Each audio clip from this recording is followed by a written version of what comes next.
Atenção, vamos entrar no território da irreverência, por isso contém com linguagem direta e temas desafiantes. Este podcast tem um caráter meramente informativo e não deve ser considerado como aconselhamento profissional qualificado de qualquer tipo. As opiniões expressas neste podcast podem não ser as da anfitriã ou as da Associação Ateísta Portuguesa. Saudações, caros primatas pensantes. O meu nome é Eva Monteiro e com a Associação Ateísta Portuguesa trago-vos o podcast quinzenal Homo Sem Deus.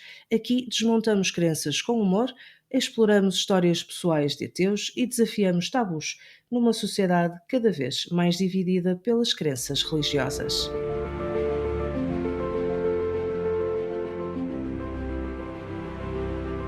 Neste episódio especial começamos com uma notícia ou curiosidade do mundo religioso, seja uma reviravolta nas tradições, eventos peculiares ou notícias criticáveis. Aqui exploramos os temas que impactam a nossa sociedade. João, o que é que nos deve preocupar no mundo religioso? Bom dia, Eva, e bom dia a todos os que nos estão a ouvir. Temos tantas notícias este mês, vou tentar selecionar apenas algumas. Então, vou começar por mencionar aqui três que estão relacionadas. Uma delas foi um atentado que aconteceu nos Estados Unidos, mais um, com armas, novamente, em que um indivíduo chamado Vance Bolter, no Minnesota, é o suspeito de ter atacado aos tiros um casal que acabou por falecer e ter atacado outro casal que felizmente não faleceu, mas está em estado crítico muito grave. E os polícias, quando foram investigar quem teria sido o atentado, o responsável por esse atentado, encontraram no seu carro uma lista, uma hit list, portanto uma lista de pessoas a abater, que incluíam outros políticos, mas também ativistas pelo aborto e profissionais de saúde que estão envolvidos em ações de interrupção voluntária da gravidez. Portanto, há aqui contornos ideológicos por trás disto e a pessoa que terá perpetrado este crime é um ministro de uma igreja evangélica. E já vou explicar depois, falando das outras notícias, como é que tudo isto se relaciona com o que vou dizer a seguir.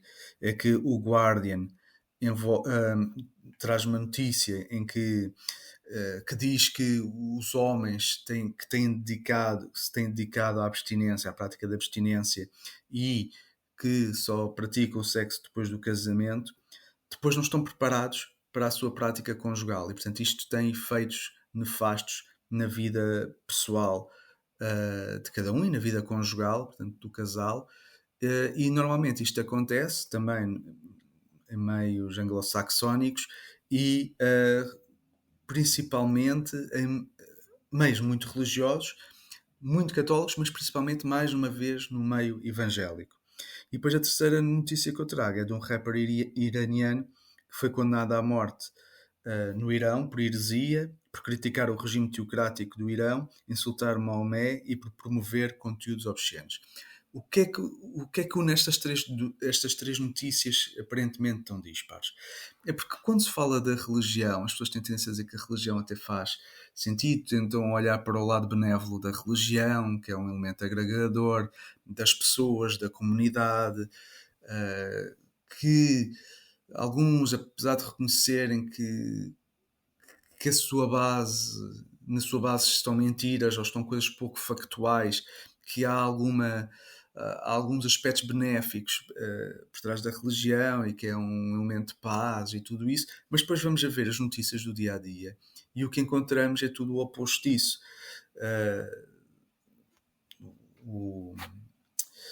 Há autores ateístas que dizem que a religião é a origem de todo o mal. Eu se calhar não iria por aí, mas quando se tenta colocar uma moralidade na religião, subjacente à religião, acabamos por ver que a prática não vai ao encontro dessa teoria e desses aspectos morais, que é o que se vê aqui. Portanto, fala-se muito da ligação da religião como ser um movimento pró-vida, os religiosos pró-vida, mas depois e que são contra o aborto, não é? Porque são pró-vida, mas depois vão matar adultos, vão matar políticos, vão matar profissionais de saúde.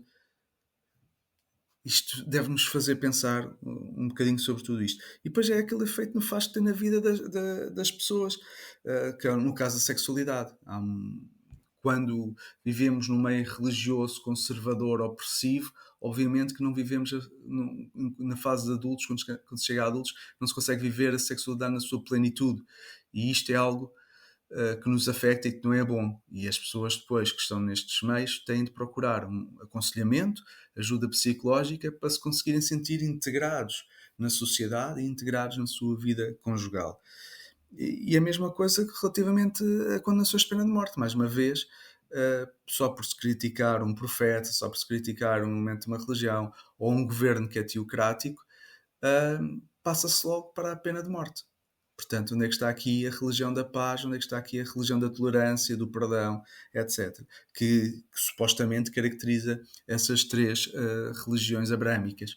E há outra questão que é um dos grandes argumentos Hum, das pessoas que são, em Portugal, católicas não praticantes, normalmente passa pela necessidade de haver uma religião que consiga emprestar uma moralidade às crianças. Ou seja, nós nem acreditamos muito nisto, nós nem vamos à missa, nós nem participamos nos rituais religiosos, mas achamos que a religião é positiva para que possamos enviar as nossas crianças para as catequeses, de forma a que elas absorvam aí uma moralidade que é transcendente, que é absoluta, no fundo. E aquilo que nós depois vamos ver que é a moralidade religiosa é morte, miséria e dor. É só isso a que se resume uhum. e por isso temos que ter muito cuidado, Sim, principalmente e eu não sou mãe, mas sou ser humano, e temos que ter muito cuidado com aquilo a que expomos as nossas crianças, enquanto sociedade, não enquanto eu que não tenho filhos, mas enquanto sociedade acho que devemos ter esse cuidado. E quando falo nesse cuidado, falo num cuidado legislativo, falo num cuidado generalizado e claro. não individual de cada pai e de cada mãe. E não falo aqui, claro, nos católicos praticantes ou nos praticantes de outras religiões abraâmicas em Portugal, porque esses estão muito embrenhados nestas religiões e se calhar muitos deles não verão nada de particularmente mau naquilo tudo que acabaste de dizer que aconteceu. Uhum. Pois. Bem, e o argumento que tu usas, que usaste agora para justificar os pais enviarem os seus filhos para uma educação moral religiosa, tem subjacente uma falência na crença de que nós conseguimos impor ou passar uma moral independentemente da religião. Quando conseguimos a moral, não advém da religião, mas apesar da religião. Nós conseguimos, através de valores laicos, ter uma moralidade com a qual se concordar, de não matar, de respeitar o outro, de tolerar, etc. Aliás, muitos destes valores morais até surgiram ou fortaleceram-se, digamos melhor, melhor assim, face a perseguições religiosas. O valor da tolerância que foi muito promovido, em particular no século XVIII, foi precisamente por causa dos conflitos religiosos. Foi em resposta a E a isso. criança já leva uma base de moralidade quando chega à catequese. Não vamos achar que uma criança, já não me lembro em que idade é que eles vão para a catequese, mas deve ser para aí por volta dos 8 ou 10 anos. Não vamos achar que a criança até essa idade não sabia que é errado matar. Sim, matar, mentir. É tão simples quanto isto. A criança já leva essa moralidade de casa quando lá chega, e depois vai chegar lá e vai aprender coisas absurdas. Falavas-me contudo de outra notícia. Sim, de outra notícia, que esta é mais engraçada, trazer aqui um bocadinho o espírito, um ânimo mais leve a estas nossas conversas, que está a circular na internet um site de apostas do regresso de Jesus, em que estão a apostar se Jesus regressa ou não. Portanto, quem aposta as fichas todas no seu regresso aposta de uma maneira, quem acha que não vai regressar aposta noutra. Uh, Dependendo da crença de cada um, acham que cada grupo acha que estará certo e que vai poder lucrar com isso. Agora, a minha questão que eu coloco é quando é que isto acaba? Quando é que vão ser atribuídos os resultados? É quando?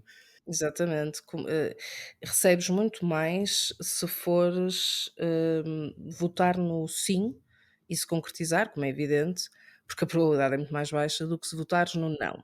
Mas também vou apontar já aqui que, eu creio que o retorno do não são 3%. 3% É jeitoso, 3% é seguro. É mais do É que a mais do grande que alguns bancos maioria neste dos momento. bancos portugueses, por isso eu não sei até que ponto é que, fazer uma aposta aí não seria até um investimento, para já, extraordinariamente seguro, e depois com retornos que alguns bancos não estão a conseguir, combater ou igualar neste caso. Exatamente.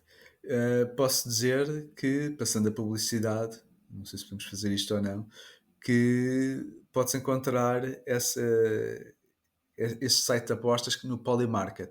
Não digo mais, não digo o link para se quiserem que procurem. Sejam responsáveis com o vosso fundo financeiro.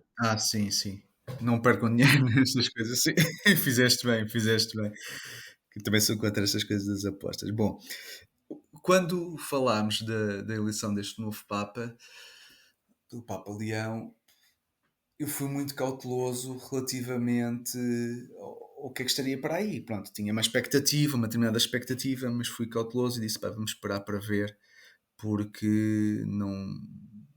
Minha expectativa não era assim muito elevada relativamente a ele. Gostava que fosse um Papa progressista, mas temia que fosse conservador, apesar do... E acho que comentei isso aqui na altura, num outro episódio, num episódio especial que fizemos, que os meus amigos católicos progressistas estavam todos muito satisfeitos com a notícia e diziam que sim, que este seria um padre progressista.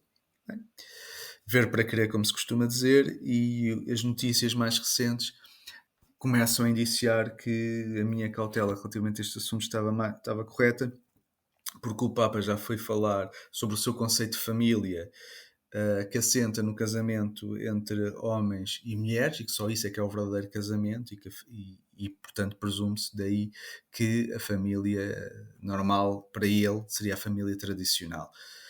E portanto começa-se a ver aqui indícios mais de um certo conservadorismo relativamente ao Papa anterior. E aqui faço um parênteses para, quando digo que faça ao Papa anterior, faça a imagem que nós temos do Papa anterior, porque também sabemos que o Papa anterior, o Papa Francisco, também teve posições bastante conservadoras, apesar do marketing em volta de algumas posições que ele tomava. Nomeadamente, eu lembro-me da posição dele relativamente à interrupção voluntária da gravidez, que foi bastante crítico disso. E também em relação à homossexualidade. Há aqui uma notícia de 2018 que diz, e esta notícia é do RFI.fr, portanto é francês, mas diz o seguinte: Papa diz que psiquiatria pode tratar homossexualidade que se manifesta na infância. O Papa Francisco gerou uma forte polémica no domingo, dia 26, ao recomendar que os pais recorram à psiquiatria para tratar as orientações homossexuais que se manifestem durante a infância dos filhos. A declaração gera forte indignação de ONGs LGBT francesas nesta segunda-feira, isto é, de agosto de 2018. Por isso, a imagem que se fez passar de Francisco como sendo uma pessoa muito progressista será só mesmo em comparação com outros ainda mais monstruosos do que isto. Sim. Sim, sim, e mais uma vez volto a dizer também com grandes manobras de marketing que, para quem estava atento a certas afirmações dele, percebia que o marketing era muito forte daquele lado. Pronto, depois trago aqui também uma outra notícia interessante sobre ciência, mas que está relacionado com a religião, porque houve um estudo científico que juntou representantes de várias religiões, de diferentes religiões, religiões cristãs, judaicas, islâmicas e budistas, e foi propositado ter estas religiões diferentes para perceber se havia semelhanças no efeito da psilocibina, porque era isso que se pretendia estudar, o efeito da psilocibina, que é o princípio ativo dos cogumelos mágicos, portanto, o efeito de substâncias psicadélicas na vida dos religiosos. Era esse o objetivo, e comparar com religiosos de diferentes religiões. E portanto, havia uma metodologia bastante bem definida. Eu estive a ver o processo metodológico e pareceu-me bem. Pareceu-me um estudo bem construído, bem desenhado. E as conclusões a que chegaram foi que, num primeiro questionário, num primeiro inquérito que fizeram aos envolvidos, que houve mudanças positivas nas suas práticas religiosas, atitudes sobre a religião também foram positivas, eficácia, uma melhoria na eficácia como líder religioso, obviamente isto são avaliações subjetivas, são eles que estão a responder, mas que afetou também o humor e os seus comportamentos não religiosos, portanto, na sua vida civil, na sua vida profana, se assim quisermos dizer. E depois foi feito um segundo questionário em que continuaram a dizer que a sua espiritualidade tinha melhorado, assim como efeitos psicológicos positivos no seu dia a dia.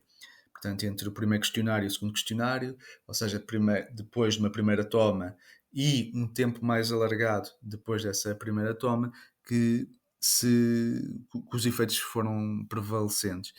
E isto não me espanta, porque há um contexto para este estudo, tem havido cada vez mais estudos sobre o efeito psicadélicos na área da saúde, em particular na área da saúde mental, como, por exemplo, com o potencial de tratar a depressão. E, e aqui é o efeito na religiosidade, não de pessoas, no geral, de leigos, mas de profissionais religiosos, se assim quisermos dizer. E pronto, e só vem reforçar, eu acho que este estudo é importante para reforçar os efeitos médicos desta substância ativa. Quando estávamos a preparar também este episódio, tu chamaste a atenção de uma notícia que nos chegou, partilhada por um dos nossos membros, o João Tavares, sobre um fungo ligado à maldição do Tutankhamon, que poderia ser usado como substância anticancerígena, e está a ser feita investigação sobre esse tema. Não sei se queres comentar alguma coisa sobre isto. Eu acho positivo haver esta investigação sobre estas substâncias. A investigação não é recente, ou seja, já sabíamos há alguns anos que a maldição de Tutankhamon era apenas um fungo que causava infecções respiratórias. Acontece que os cientistas não se deixam levar por superstições, sejam elas antigas ou recentes, ou pelo menos não devem fazê-lo, e por isso ignoraram essa dimensão religiosa de atribuir àquelas infecções um significado sobrenatural de uma maldição e continuaram a investigar estas substâncias, chegando à conclusão que há a possibilidade de se desenvolver um tratamento anticancerígeno através deste fungo, aliás, como já aconteceu com a penicilina há tantos e tantos anos atrás.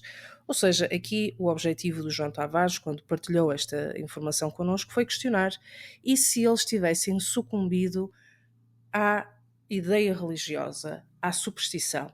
Não teríamos hoje este avanço na ciência, como não teríamos muitos outros avanços na ciência. Isto serve para louvar os cientistas que continuam a fazer ciência de costas viradas para a superstição e também chamar a atenção para o seguinte: a superstição, por ser antiga, não deixa de ser só uma superstição, da mesma maneira que, por ser recente ou por ser ainda vigente, deixa de ser uma superstição. Aquilo que nós temos hoje, muitas vezes em sociedade, como sendo verdades absolutas, verdades religiosas que não podem ser colocadas em causa, são tão supersticiosas como eram as maldições de Tutankhamon no tempo dele. Exatamente. E para a ciência não há dogmas, não pode haver dogmas e tudo tem de ser investigado. Mesmo e principalmente tudo o que seja relacionado com superstições ou com a religiosidade, porque a ciência não acredita em fenómenos sobrenaturais e quando há alegações de fenómenos sobrenaturais vai-se investigar porque parte do princípio que há uma explicação natural para esses fenómenos e é isso que se tem verificado com situações como estas ligadas à superstição de uma múmia, de um túmulo de uma múmia, como a outras superstições que hoje consideramos superstições, e a própria Igreja Católica assume isso como superstições que antigamente eram crenças ligadas à própria religião. E em alguns casos até se pensavam que eram milagres, como por exemplo partes de pessoas que morreram não se deteriorarem ao longo do tempo. Isso tem a ver com um fenómeno químico de saponificação, por exemplo. Mas pronto, voltando aqui à questão da ciência, há um outro, e vou falar de outro caso, porque relativamente pouco tempo, há umas semanas, na CNN, passou uma notícia de que um médico garantia que tinha provas concretas, objetivas, de que haveria vida depois da morte. Então, ou seja, vinha agora aqui tentar esclarecer, afirmar, defender que há vida depois da morte, e agora com provas científicas. Bom, na realidade, bem, a pessoa por trás disto é o Manuel Sanz Sagano, é um médico e que escreveu um livro. Portanto, isto para mim deveria ter sido classificado como uma publi-reportagem, porque o que estava por trás era o lançamento de um livro, e isto não foi mais do que uma manobra de publicidade, ainda por cima num jornal nacional que chega a muitas pessoas. E eu digo que isto é uma manobra de marketing. Portanto, o livro chama-se Supraconsciência, existe vida, dois pontos, vida depois da morte. E, e eu digo que isto é pseudocientífico, porque vai buscar elementos, argumentos já bastante gastos que todos já nós conhecemos, e apropria-se de uma linguagem científica para comprovar algo que não está comprovado e que, pelo que eu li, dos excertos que eu li e do que vi, não tem argumentos fortes, convincentes para aquilo. É apenas usar uma roupagem científica, por isso é que eu chamei isto de pseudociência, porque a pseudociência é isso, é quando se tenta usar uma argumentação científica e uma linguagem científica para tentar comprovar algo, e quando houver novas tecnologias, novos avanços científicos, vão usar essas novas descobertas para tentar justificar algo, mas não está comprovado que existe vida depois da morte. Terá aqui uma chega que gostaria de dar sobre E temos este tema em falado, particular. inclusivamente noutro episódio, já falamos do livro Deus, a Ciência, as Provas, que foi tido pelo público como uma grande novidade que viria provar a existência de Deus quando não o faz. Aliás, até já nos comprometemos há algum tempo a ler o livro e a criticá-lo aqui. Ainda não conseguimos fazê-lo, mas iremos fazê-lo de futuro. E até estava aqui a comentar com o João, antes de começarmos aqui o nosso episódio, que eu tinha encontrado no Alfarrabista há poucos dias um livro que considerei um pouco um antecessor desta obra, e só para provar que isto não é de todo recente, que é uma tentativa concertada e duradoura.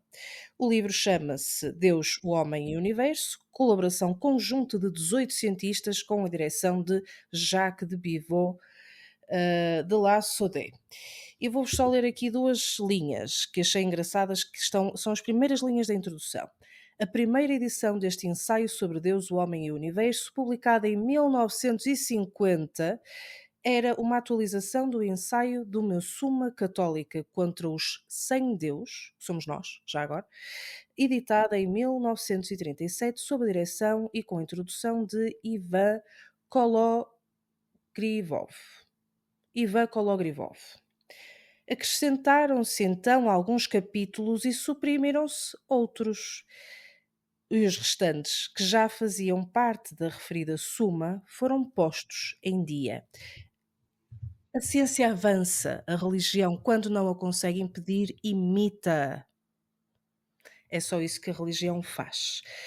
Prossigamos. Era só uma parte. Sim, e vou fazer outra parte, é que foste buscar vários livros que já tentaram fazer algo semelhante, e eu vou buscar mais um da autoria do Luís Portela, aqui em português, que é que pertence à Fundação Bial, é quem está à frente da Fundação, e escreveu também há uns anos o livro Ser Espiritual da Evidência à Ciência. Portanto, o que se tenta fazer é sempre a mesma coisa, é tentar usar argumentos científicos, mas não passam disso. São argumentos narrativos, digamos assim, para tentar justificar, neste caso do hospital, uma certa espiritualidade, uma evidência sobre uma espiritualidade objetiva. E ele, na sua fundação, tem projetos dedicados mesmo a isso. Mas esse foi um livro que eu li e tive a oportunidade de desmontar, até estive na apresentação do livro, e na altura o livro estava a ser lançado, portanto não tinha lido ainda, mas folhei enquanto estava ali na apresentação, e tentei várias coisas que sabia que eram falsas, e pedi a palavra depois quando o público também pediu a palavra para, naquele caso, nas outras pessoas, para elogiar o livro e para elogiar o autor, porque estavam lá como eram amigos dele. Pá, e eu pedi a palavra para dizer, então, atenção, porque eu só do que li aqui já apanhei 3 ou 4 coisas erradas que é de palmatória. E quem estava a apresentar o livro eram cientistas, bastante de renome na praça pública, e eu considero que são bons profissionais. Bom, e eu questionei-me na altura o que é que os levava a estar ali a fazer aquilo que me parece ser um frete. E eu acho que é. E é porque a Fundação Bial investe muito na ciência. Isso é um aspecto positivo, obviamente, em particular num contexto nacional em que há pouco investimento em ciência. Temos ali uma fundação privada a investir e depois a paga é que depois temos os cientistas têm de fazer estes fretes a defender livros, porque quando eu argumentei, eles só encolhiam os ombros. Não disseram que eu estava errado nem nada, mas O que é pronto, que sabe pois, fazer? é assim, olha. Mas estavam lá porque estavam a apoiar o amigo e o financiador. Pronto, é isto que temos.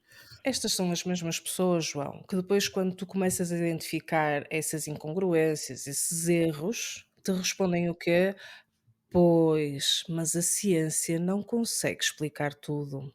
O cherry picking que se faz na Bíblia é o cherry picking que se faz na ciência. Sim, mas quando usam esse argumento, também há um contra-argumento para isso, é que a ciência não explica tudo agora, mas explicará amanhã. Hoje sabemos mais do que ontem e amanhã sabemos mais do que hoje. Portanto, isso é um não argumento. O grande problema é esse, não é que a ciência ainda não sabe tudo, é que a religião não explica nada. A religião, as explicações que dá são falsas, por isso, entre saber pouco, que é o caso da ciência, e não saber nada, que é o caso da religião, não é preciso vir o diabo para escolher, eu escolho.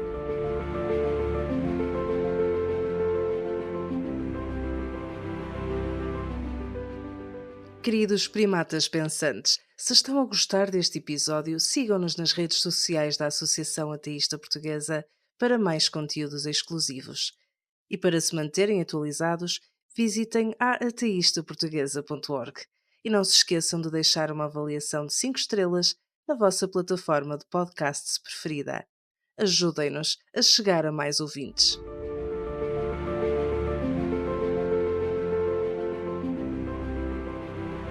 Pois é que a religião tenta explicar fenómenos da melhor maneira que sabia na altura em que apareceu e foi desenvolvida. Mas o conhecimento evoluiu muito ao longo dos tempos, e hoje sabemos explicar melhor certos fenómenos que na altura não se sabia, e outras coisas que queremos explicar melhor no futuro também. A religião está parada no tempo, não evolui, pode evoluir em termos de discurso, de narrativa, é muito filosófica, e eu aqui estou a apropriar um bocado o termo filosófico, mas é muito pensamento, é muito narrativo, é muito discursivo, não é assente em nada concreto e objetivo. Olha, voltando aqui às notícias sobre a situação portuguesa, trago que o Tribunal de Matosinhos deu como provado 13 crimes de abuso sexual de menores pelo padre Abílio Meireles. De aqui, infelizmente, isto já não deveria ser notícia, porque é tão frequente que já nem sei porque é que falo nisto, mas trouxe esta notícia porque a notícia aqui não é tanto os crimes em si, mas a reação das paroquianas quando foram confrontadas pelos jornalistas com estas acusações, e, e disseram que não acreditavam, e que as crianças estavam a mentir, e que o Sr. Padre nunca podia ter feito aquilo, que era de ter a confiança deles, que são as pessoas que são malas, e disseram outra coisa, que o padre nem precisava disso, porque, como quem diz, que havia muitas mulheres interessadas neles, portanto não precisavam de recorrer às criancinhas. Sim, sim. Não lhe falta mulher, se ele quiser. Não é? Como se as criancinhas fossem um recurso no caso de um homem não encontrar uma mulher que o queira. Portanto, os que não encontram uma mulher, naturalmente são pedófilos, é isso que elas querem dizer, suponho eu. E para além disso, o que me choca aqui é precisamente a questão dessa descrença, porque o que está em causa, repara, o que está em causa não eram acusações ao padre, era já um- uma decisão jurídica a comprovar que ele tinha mesmo cometido aquilo. Portanto, não estavam, aquelas senhoras paroquianas não estavam a desconfiar de uma acusação, estavam a desconfiar de algo que já tinha sido provado. Sim, sim, transitado em julgado. E Sim, sim, isto a mim é que me deixou perplexo ao ver esta notícia. há que referir também que a pena, foram Sim, 3 anos, se não me engano, de sim. pena suspensa, ou seja, na verdade saiu impune. Não lhe vai acontecer rigorosamente nada. A mensagem do sistema judicial português a esta pessoa é: durante os próximos anos não podes violar criancinhas, está bem? Porque senão a gente manda-te dentro, mas só durante os próximos 3 anos. Passados esses 3 anos, deixas de ter uma pena suspensa, vai lá então, abusar das criancinhas que quiseres. É esta a mensagem que o sistema judicial português está a passar aos pedófilos. Não é só aos padres, sabemos que há muitas outras pessoas a cometer estes crimes, mas à igreja é isto que está a ser Sim, passado, claro. da mesma maneira que, e até tínhamos falado sobre esta notícia, antes de começarmos a gravação, da mesma maneira que houve recentemente um padre que foi afastado preventivamente em 2022 porque estava a ser investigado, porque confessou que tinha estado a trocar mensagens inapropriadas com menores, mas como foi absolvido, ou nem sei se, não sei se tens aí a notícia, não sei se ele foi absolvido ou se, ou se simplesmente o processo não prosseguiu. Pronto, ficou tudo em águas de bacalhau e está a ser reinstaurado como um sacerdote, ou seja, vai voltar a ter acesso a crianças para voltar a fazer a mesma coisa, porque sabemos que a taxa de reincidência é alta. Tens aí a notícia, consegues dar aí? Sim, sim, é o Patriarcado de Lisboa que reintegrou o padre que admitiu trocar essas tais mensagens inapropriadas com os alunos e que ainda por cima recebeu o apoio psicológico. Quer dizer, as É vítimas isto. é que precisavam de apoio psicológico. Não, foi o padre, olha, coitadinho, recebeu o apoio psicológico. Hum, Ele não foi absolvido, o caso foi arquivado, ou seja, não significa que ele não cometeu estes atos, até porque ele confessou-os, significa que não havia prova de crime e como tal foi arquivado. Já agora, para se tornar aqui público, chama-se Duarte Andrade e Sousa e foi preventivamente afastado há 3 anos pelo Patriarca de Lisboa, uhum. depois de admitir estas mensagens. Nós sabemos que isto é verdade, porque não é uma acusação, é ele que Sim, confessa, pois ele exatamente. confessa. Enfim, mas isto porque é que nos choca? Tu disseste e bem que os abusos sexuais de menores não acontecem só no seio da igreja, acontecem um pouco por toda a sociedade, mas isto choca-nos mais porque são pessoas que defendem que existe uma moralidade, que se colocam num patamar moral superior a todos os outros, que acham que conseguem, e defendem isso, que são responsáveis por impor a moralidade ao seu povo, ao seu rebanho, que são pessoas em quem os crentes confiam, são pessoas em quem os crentes confiam as suas crianças, portanto acham que ali estão bem, que estão seguras, e depois as crianças são alvo dos abusos mais vis que podem acontecer. Porque isto é uma violação, e acho que a violação é dos crimes mais vis, e é a violação de menores, que é ainda pior porque não se conseguem defender, ficam com medo, têm medo de dizer aos pais, porque acham que não vão acreditar neles, e leva traumas para toda a vida. Se uma violação já leva aos traumas que leva, então uma violação de menores é ainda pior, porque depois as crianças que não têm maturidade ainda para pensar sobre isto, pensam que a culpa foi delas, que fizeram alguma coisa errada, ou questionam-se o que é que fizeram para merecer aquilo. E é por isso que nós estamos sempre aqui a falar dos abusos sexuais menores perpetrados por padres, porque isto é ainda mais grave do que qualquer outra situação. Convém só referir, contudo, esta parte da notícia, para não confundirmos aqui este caso com outros de efetiva violação. A denúncia foi inicialmente avançada pela mãe de um dos jovens, Sim. portanto foram vários, que viu as mensagens com caráter obsceno e Uhum. com a participação do padre. O sacerdote admitiu ter enviado as mensagens, assumiu que não estava bem do ponto de vista psicológico e chegou a estar de baixa médica. As mensagens não configuravam crime de assédio ou abuso e não envolviam imagens dos próprios menores, ou seja, daqui subentende-se que este sacerdote estava em grupos, não é, com jovens ou em mensagens entre jovens e que participou nessas conversas no mesmo tom em que os jovens participam nessas conversas uns com os outros. Aqui não há um crime do ponto de vista legal, Uhum. mas deve fazer-nos pensar, e eu tenho a certeza que fez pensar esta mãe, o que mais se poderá ter passado e o que mais se poderia ter passado caso ela não visse as mensagens e não intervisse. Mas o Patriarcado de Lisboa. Claro. Porque isso é sempre o ponto de partida para outras coisas. Exatamente. O Patriarcado de Lisboa não vê aqui mal nenhum, o senhor recebeu apoio psicológico e volta a ser sacerdote. E é isto que nós temos. É para esta instituição que os pais continuam a mandar crianças para a catequese. Uhum.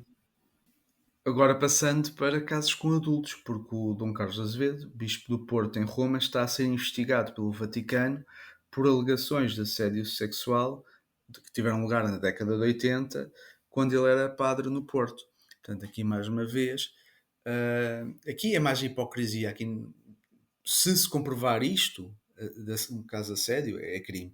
Mas enquanto não se prova, que neste caso ainda está sob investigação, mas temos aqui um caso de hipocrisia.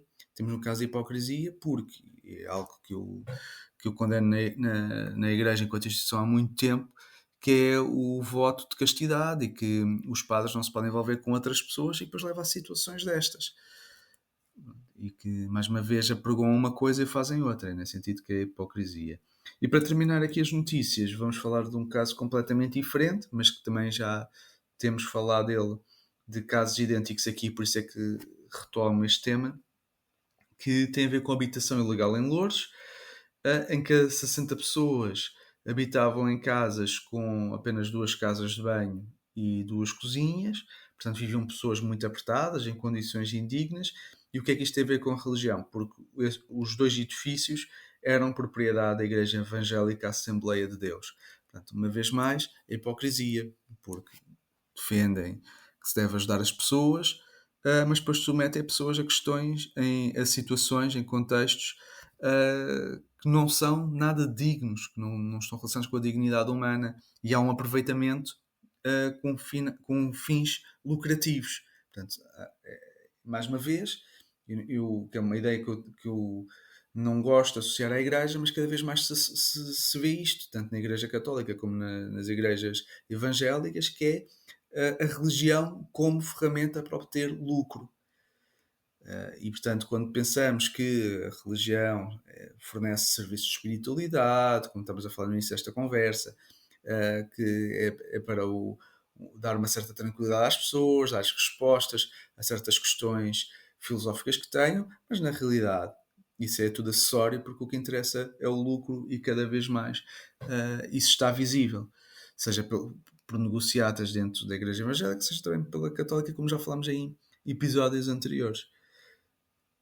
Pá, que se o querem fazer, que o assumam, que digam que isto é claro, pronto, que isto é um negócio e isto é um negócio da fé. Pá, que sejam claros e digam isso, as pessoas sabem o que é que vão. Não é para as pessoas irem à procura de uma coisa e depois estarem a ser. Porque quando as pessoas vão a algo e não sabem ao que vão, estão a ser exploradas, estão a ser enganadas. E é isto que me indigna. Não consegues sacar dinheiro da religião se não enganares as pessoas, não é? Podem vender produtos e serviços e ser claro. Como vendem com os sacramentos, com os casamentos, ganham dinheiro aí, pronto, as pessoas sabem que estão a ir para obter um serviço e até podem fazer donativos. Não, mas isso só fazem donativos se tiverem alguma coisa em troca e o que recebem em troca é espiritual. Tu sabes que eu faço muitas vezes lives, eu faço todas as quartas-feiras lives no TikTok e por vezes participo noutras também. Aquilo que mais há no TikTok, e isto choca-me se calhar porque eu uso a aplicação há muito pouco tempo, é a quantidade de pessoas das espiritualidades, das bruxarias, que estão no TikTok a vender serviços. Uhum. A vender serviços de tarot, a vender serviços de feitiçaria, etc. Ainda há pouco tempo saiu também uma notícia da plataforma do Etsy, Isso.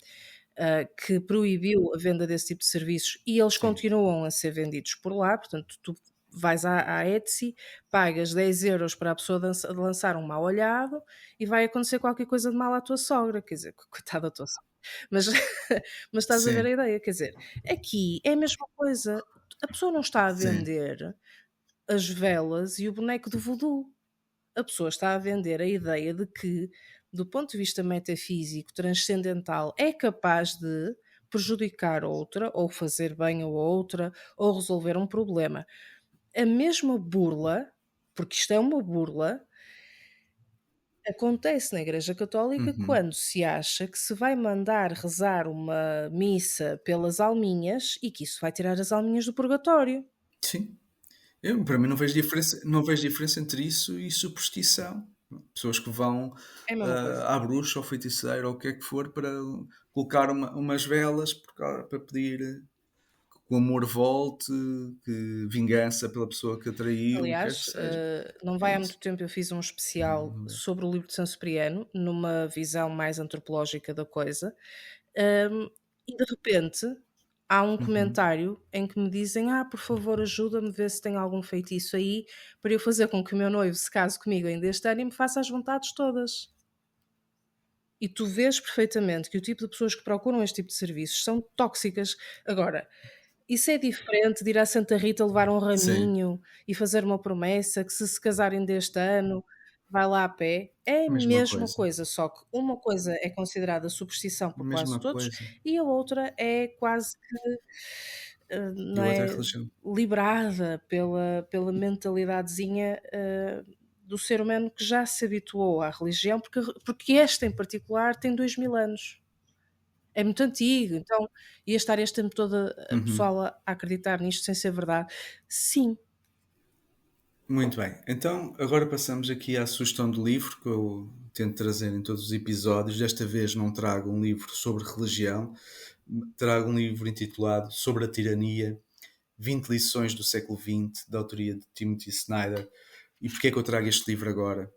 Porque tem tudo a ver com os tempos atuais que vivemos. E isto é algo que me preocupa e acho que nos deve preocupar a todos, porque os regimes autoritários estão a crescer e isso tem implicações não só na vida das pessoas desses países, mas afeta-nos a todos porque nós vivemos numa sociedade globalizada e porque as más ideias, não são só as boas ideias que se espalham, as más ideias também, e vemos que, olhando para a política nacional, que essas más ideias também nos estão a chegar e, portanto, convém nós sabermos reconhecermos determinados padrões e nada como olhar para a visão dos historiadores para nos alertarem para isso e muitos historiadores estão a fazer porque começam a ver alguns padrões. A história não se repete, mas há certos padrões que se repetem ocasionalmente e podem dar origem nunca ao mesmo sistema, mas a sistemas semelhantes, a regimes muito próximos, muito semelhantes, e o receio, temo por um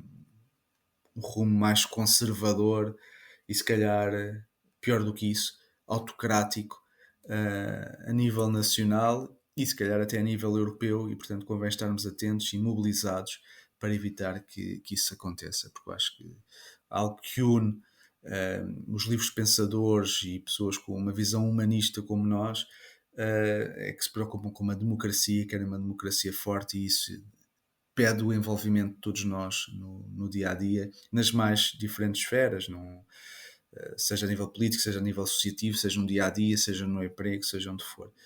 E portanto convém também estarmos informados sobre esses processos históricos e por isso é que trouxe este livro hoje. não nos vamos esquecer, no que diz respeito à democracia ou à violação, dos seus princípios, que, a dada altura, no exército do Terceiro Reich, ah, a frase que era comumente utilizada na sua heráldica, mesmo nos cintos, dizia Gott mit uns. Eu não sei falar alemão, mas sei que a tradução significa Deus conosco.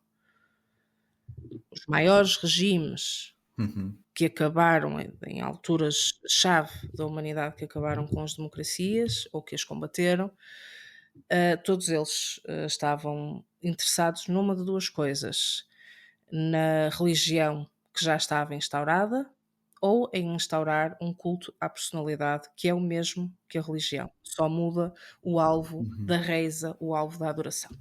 Sim, sim. E há uma apropriação de poder, já há uma apropriação do poder político pelo poder religioso para se apoiar, para conseguir chegar a mais gente, porque se tiver uma legitimidade religiosa consegue chegar a mais gente. Vimos isso no caso do Serrai, como tu mencionaste, vimos isso no Estado português do Estado Novo com o Deus, Pátria e Família. Tentamos, e nas novas tentativas atuais, com o Trump nos Estados Unidos, com a sua ligação, a proximidade à religião, o Bolsonaro também com Deus no comando, e a replicação também do lema Deus, Pátria e Família da ditadura portuguesa, e agora em Portugal com o André Ventura também com as suas. Eu vou-te resumir isso. As tretas do quarto pastorinho de Fátima. Prossigamos. Sim, é isso, e eu acho que ele não acredita naquilo, mas é algo que ele faz deliberadamente para chegar às pessoas, para parecer muito pio, enfim. Bom, então notícias da nossa associação. Tenho aqui várias, portanto, nós No último, quando estávamos a gravar o último episódio em que participei, estavam a surgir várias notícias relacionadas com a construção de duas mesquitas no Porto, e que estava a levantar várias polémicas. E isto é um assunto com muitas camadas. Primeiro, se havia a vontade de construir mesquitas no Porto, porque é que a autarquia, a Câmara Municipal do Porto, tinha de se envolver nisso? Bem, em primeiro lugar, tem por uma questão de gestão do espaço, compete às autarquias, às câmaras municipais, gerirem o espaço, e ali estava em causa, naquele caso em particular, não estão noutros casos de construção de mesquitas em Portugal, mas naquele caso a cedência de espaços, e aí o espaço, os edifícios estavam alocados à Câmara, portanto aí tinha de haver um contrato e tinha de haver um envolvimento da autarquia nessa decisão. Mas o problema, e portanto aí é uma questão administrativa, não é uma questão problemática. A questão problemática é porque havia um envolvimento de dinheiro, e portanto quando nós falamos aqui nas questões da laicidade, e é isso que está em causa, é que tem de haver uma separação entre Estado e religiões, no geral, e não pode haver envolvimento financeiro de qualquer tipo, e era o que estava a haver aí. Isso era um dos problemas, e foi o problema que nós identificámos e mencionámos isso no texto, no comunicado que emitimos. E depois há uma outra questão, é que eu acho que não escrevi isso no comunicado, mas é que não cabe às autarquias dizerem se são a favor ou contra a construção de edifícios religiosos, porque a laicidade também é isso, é a garantia de que não há um tratamento preferencial entre uma e outra religião. Portanto, desde que seja por iniciativa privada, que não era o que estava a acontecer aqui, porque, como disse, estava a haver envolvimento de dinheiro público, mas desde que seja tudo com dinheiro privado, e desde que haja autorização da construção por motivos administrativos para a construção de um edifício religioso, como tem de haver para a construção de edifícios civis, desde que esteja tudo legal para construir, que se construa. As autarquias não têm a dizer se são a favor ou contra, da mesma maneira que não dizem se são a favor ou contra a construção de igrejas cristãs. E, portanto, se não são a favor dessas, ninguém levanta questões sobre a construção de igrejas católicas, ninguém levanta questões sobre igrejas evangélicas, podemos gostar ou não gostar, mas não se vê o poder público autárquico a falar sobre isso. A única questão que se vê, a única razão que eu vejo para ver autarquias, e estou a pensar noutras notícias que já surgiram depois disso, noutros pontos do país, a dizer que se opõem à construção de mesquitas, é apenas por pressão dos moradores e por motivos de preconceitos e eleitoralistas. É preciso que que seja falado, porque estamos já próximos de eleições autárquicas e algumas autarquias estão-se a manifestar por causa disso. Mas o que há a salientar aqui é que não pode haver dinheiro público, e pronto, isso para mim é o principal. Aqui a grande questão é que não era apenas um apoio financeiro, ou seja, o apoio financeiro iria traduzir-se, depois acabou por não ser levado a cabo, mas iria traduzir-se em cerca de 1 milhão de euros. Mas estamos a falar Sim. de imóveis devolutos que iam ser cedidos e cedência do direito de superfície por 40 anos, com uma quantia mensal de 50 euros. Ora, não está só em causa, que Que não ia cobrir o nunca lá na dinheiro. vida chegava para cobrir esse dinheiro todo, mas nem é questão só do dinheiro, é a questão do espaço. Estamos a falar de locais no centro histórico Uhum. e em Campanhã. Estamos a falar de sítios no Porto onde não há Uhum. meios das pessoas que lá nasceram viverem. A obrigação que a autarquia local tem é a de Sim, dar habitação a quem precisa dela. Não é transformar o centro do Porto, como os centros de outras áreas urbanas, em coisas para visitar. E agora até temos aqui uma mesquitazinha tão bonita no centro histórico do Porto, mas também temos ali 2 centenas ou seja lá quantas forem de Airbnbs e de alojamentos locais e de hotéis, e as pessoas que são os portuenses ficam a ver navios, têm que sair de lá e ficar na miséria porque não têm onde viver. Isto também é uma questão social e de não continuar a sustentar claro, é acima de tudo. mesquitas, igrejas, seja o que for, e dar-lhes relevância em vez de dar relevância às necessidades das pessoas e daquelas que realmente Uhum. precisam de ajuda, porque normalmente as entidades religiosas não precisam de ajuda. Exato, estamos de acordo nisso.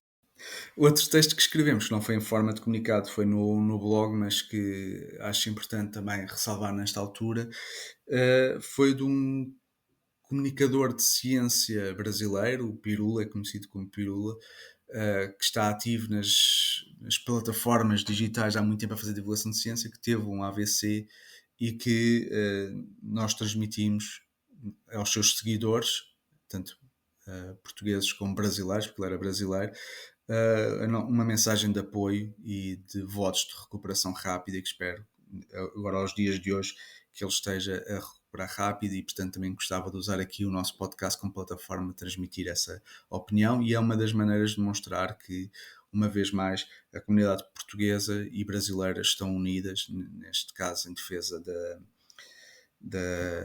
da divulgação científica e das pessoas que trabalham em prol do conhecimento. E a propósito disso, também me lembrei agora mesmo que o movimento como é que é? Movimento dos ativistas brasileiros, acho que é assim o MAB, que, que tem agora um canal no YouTube e acho que tu participaste numa live, não foi? Movimento Ateu e Agnóstico do Brasil. Estamos a falar de 2 iniciativas É diferentes. isso, Uma é o é o MAB. Debate Ateu, que é uma iniciativa minha e do Marcos Cavalcanti para Ok. debatermos com ateus, todos os meses, e outra é este projeto de que o Marcos Cavalcanti também faz parte e que está agora a começar também a tornar-se mais Uhum. relevante nas redes sociais e no YouTube. Ok, pronto, e fica a nossa promessa então que vamos continuar a acompanhar esse movimento que nós já temos falado ao longo do nosso podcast. O Marcos Cavalcanti também está no nosso WhatsApp e vai partilhando connosco as novidades portanto estaremos atentos e é bom mais uma vez haver esta boa relação entre os dois lados do Oceano Atlântico. E depois a nível de iniciativas nossas temos o Book Club que estará para breve e que será dedicado a um excerto, uma análise de um excerto de um texto de Emma Goldman intitulado A Filosofia do Ateísmo e que será, como é normal nas sessões do Book Club, que se chama o Antito, é o nome desse evento, um, que será às sextas-feiras, tem lugar às sextas-feiras, à última sexta-feira de cada mês, e depois, no último sábado de cada mês, temos a Tertúlia Livre Pensar, que este mês será dedicado ao anticlericalismo no século XXI. Sim, eu não sei quem foi a idiota que se lembrou de pôr isto numa sexta-feira à noite e num sábado de manhã, por acaso a idiota fui eu, mas normalmente agora o que vai acontecer é que vocês vão estar connosco, pelo menos até às 11, meia-noite, à sexta-feira, e depois de manhã levantam-se cedinho, em vez de irem à missa, vão também ao clube de leitura, aliás, não, desculpem, às tertúlias no dia a seguir, de manhã, por volta das 10. Por isso, não se esqueçam de se inscrever. O tema da tertúlia deste mês será O anticlericalismo no século XXI. exatamente o anticlericalismo no século XXI, e por isso ficam desde já convidados a participar e já sabem que só têm que fazer as inscrições, quer na Tertúlia Livre Pensar, quer no Clube de Leitura Antídoto. Esperamos por vós. João, mais uma vez, obrigada pela tua presença. Cá te espero no próximo mês e obrigada aos nossos caros primatas pensantes. Até à próxima. Até à próxima. O meu nome é Eva Monteiro e eu escolho ser Homo sapiens sem Deus.